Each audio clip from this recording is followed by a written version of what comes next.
Welcome to the Future in 15 show.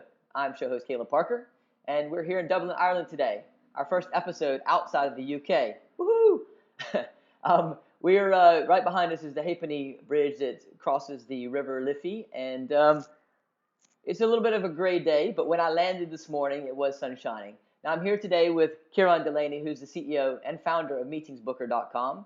And Kieran, we've known each other for quite some time, of course. But for those people who are watching that may not know who you are, sure. Could you just sort of give us an overview? Yeah, happy to. So I'm the founder of meetingsbooker.com. So we allow you to discover great places to meet around the world and to book them online in minutes. So we've changed the whole discovery and booking of meeting spaces from a slow manual process with phone calls and multiple emails to a fast, easy online booking experience. So there's been a lot of money pouring in and being invested into solving the same problem into quite a few startups in the past couple of years. What makes you different? Yeah, I think that the people have recognized opportunity around this space. Like it's the last part of business travel to be bookable online, right? And what makes us very different is that we're an early adopter. So we were one of the first companies to realize there's this opportunity, and we spent a number of years working in this area. How many years? 9 years. 9 years, yeah, this is our 9th year. So what that's allowed us to do, number one, is grow our venue density. Okay, so we have 125,000 meeting spaces in 138 countries around the world. Often I say 134 countries, and my team are constantly saying, no, it's actually 138 countries. And that's a major advantage, right? So we're not a startup in the UK or in Germany, we're global. The second point is that being an early adopter has also allowed us to build out an extensive technology stack. Okay, so on the venue side, we have revenue management tools for venues. We have a white label for their website. We have a lot of technology to enable venues to sell the meeting space. And also on the client side as well, we have the extensive range of technology for a small company to a global Fortune 500 company. And also, I think the other area that we've kind of managed to capitalize in being a kind of early adopter is around our marketplace. So it's well established. We have a lot of venues. We have a lot of reach on Google, particularly in SEO on Google, which is a big advantage for us as well. So you mentioned marketplace, and I know that people talk about this big challenge of chicken and the egg, supply and demand, when you're building a marketplace. Yeah. How did you start with that? How did you overcome the challenge? Yeah, so we focused initially on the UK market as a kind of a test market, if you like. And what we did was we had a content team to drive venue acquisition, so we could grow the supply of our meeting space, which obviously is a product that the marketplace sells. And once we executed on that, in parallel to that, we were really focused on online marketing. So particularly Google SEO. Okay. So we managed to kind of drive our visibility on Google search for key terms in the UK market, and that worked extremely well for us. And then we replicated that into other markets around the world. And so you talked about your geographic footprint a moment ago, and so you replicated it into 138 countries now? Yeah. So what markets are you seeing are the biggest for you right now? Sure. Well, the UK remains our largest individual market. And then Europe is by far the main market for Meetings Booker. And it's really the main business hubs and business cities in Europe. Next will be the US, and that's one of our fastest growing markets. So, and we're bringing more and more venue partners now onto meetingsbooker.com in the US market. So earlier in the year, Kieran, you guys released a white paper. Yeah. Because you've got a lot of data. So what sort of trends are you seeing right now? Yeah, so we released a white paper to really help educate the market on the revolution really in online bookings for meetings. And we pulled all the data from our thousands of bookings that are coming to our platform. And we released it in March. And what's interesting is actually the trend since we released it. So at that time, we found that 52% of our bookings were going into hotels. We reviewed the data recently, and it's actually dropped to 47%. It's dropped. Yeah. So that's telling us that the non-hotel venues on the platform, like co-working spaces, alternative venues, we're in the Dublin Woolen Mills today, for example, conference centers, stadiums, they're growing their market share on our platform. What do you think is driving that change? I think that it's actually related in some cases to another trend we've seen, which is around the duration of meetings being booked online. And what is that? So the fastest growing segment there is hourly. So when we did the report in March, like 11% of our bookings were hourly. That's grown to 20%. And in many cases, the venues that are offering hourly bookings are non-hotel venues. So you're saying earlier in the year, the percentage of hourly bookings on your platform was 11%, and it's grown to what? 20%. 20%. 20% now, yeah. Okay. We were talking at a recent HBA meeting about how hourly meetings are increasing. What do you think is driving the increase in demand for hourly meetings? I don't think there is an increased demand. I think demand was always there. I think I think in the industry we talk about ourselves a lot, but let's think about the customer, right? So when you need a meeting room, is it going to always be a full day? No. Like business now is fast, right? So if you need a meeting room for 2 hours at Heathrow Airport, you want to book it for 2 hours. Yep. Right? Whereas a lot of hotel venues will actually give you the option to book for the full day or the half day. And that just that for that type of user, you want it for 2 hours. So you're saying the demand's been there. Yeah. The supply is now wising up and accommodating that. Yeah. And also our technology. It's technology is enabling these different trends. So we try and encourage venues to sell a certain way. And one of them is to encourage them to do hourly bookings. Other areas we focus on is around yielding their meeting rooms.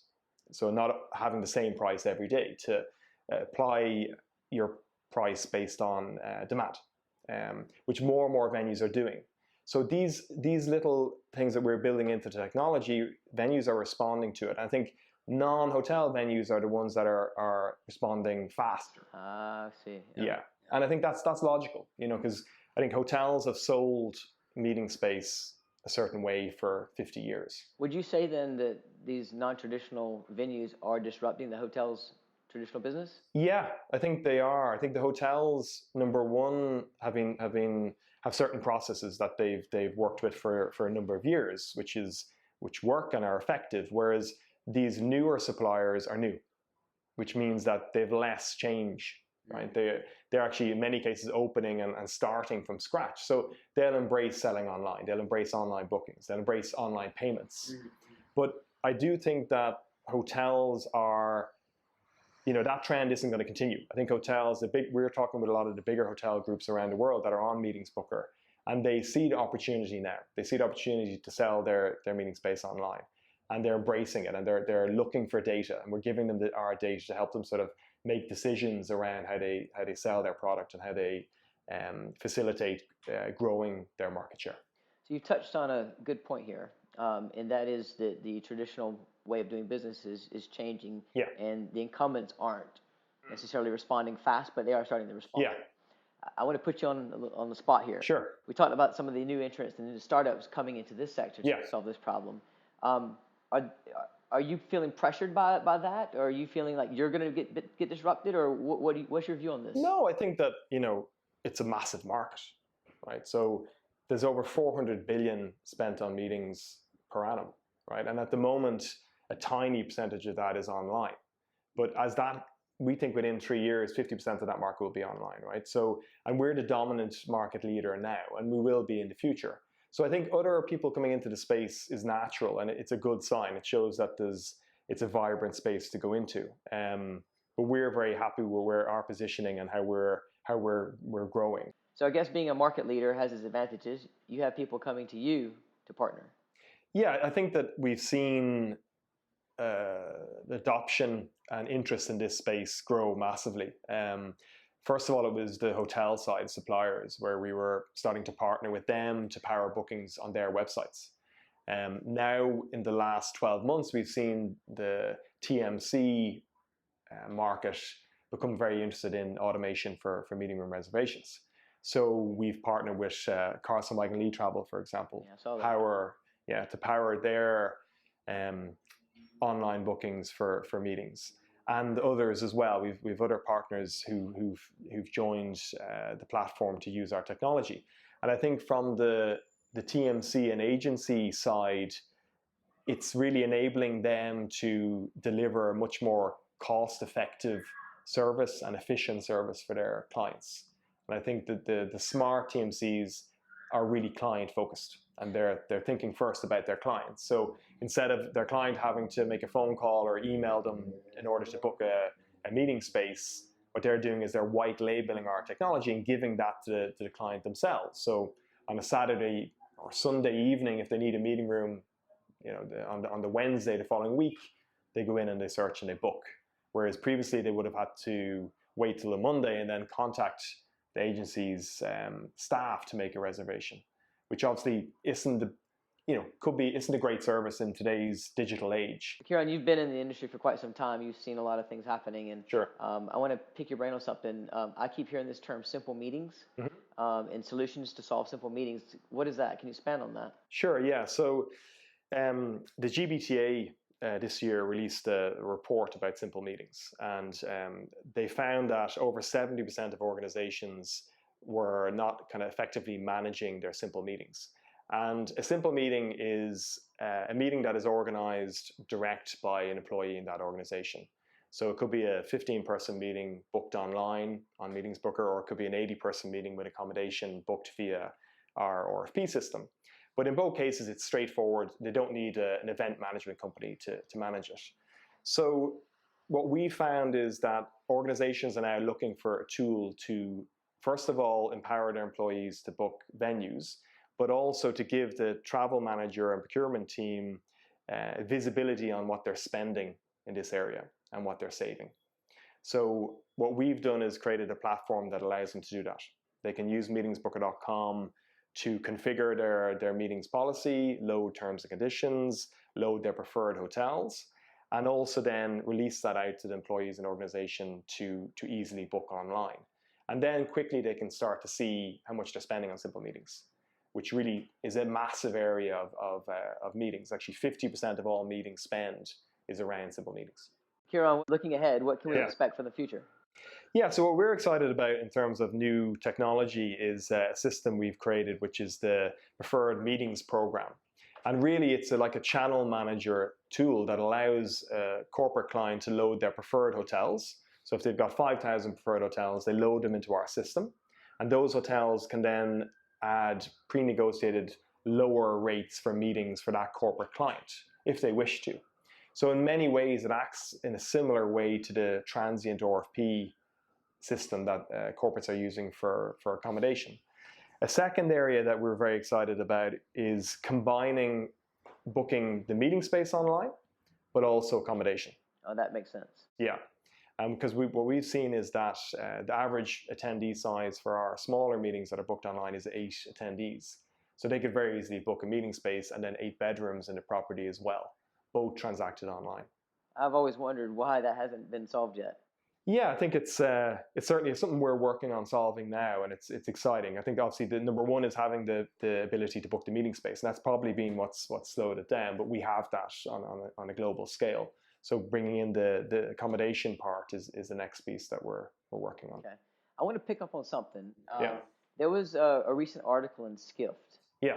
And they talked about online bookings as if maybe one day they would exist. Sure. Meeting rooms. Yeah. But clearly, you're doing that. Did you read that article? Yeah. No, I think it's I think it was with Cvent. There was an interview with Cvent. I think, yeah, in many cases, I think the industry feel as if it's something that is still aspirational. It's something that will happen in the future where you can book a meeting room in a hotel. But it's happening now. Like, we're doing it at a large scale. And I think gradually people are beginning to realize it's not something for the future. It's actually happening now. Well, I want to make that a point, because you talked about your geographic footprint and how many venues you have around the world and which markets are good for you. Well, can you talk about the scope of bookings and in terms of the number of bookings that you're processing? Yeah, so we've seen a massive growth this year. We're literally beating our monthly records nearly every month. And what we're seeing is that the repeat usage is very strong. So people really are looking for a solution, and I think our repeat usage is well above the industry norm. The other thing we're working on in relation to growing bookings, Caleb, is around the conversion. And the fact we have our own marketplace allows us to do that. We're very focused on conversion rates and the booking experience for the user. And this year we've made some major changes to the platform that have really grown conversion rates, particularly around mobile usage. Did you book this on Meetings Booker? We did actually, yeah. It's one of our, it's a real unique type of venue that we try to encourage to join the platform. So it's a Dublin woolen mills. So they've got a great meeting space on the second and third floor, and then they've got this lovely restaurant and bar below. So we can nip down there and have a pint of Guinness downstairs. And that's the type of venue people often like to meeting, a bit more relaxed, but a bit different. Okay. Well, we're going to go off and have a pint of Guinness now. So until next time, take care of yourselves.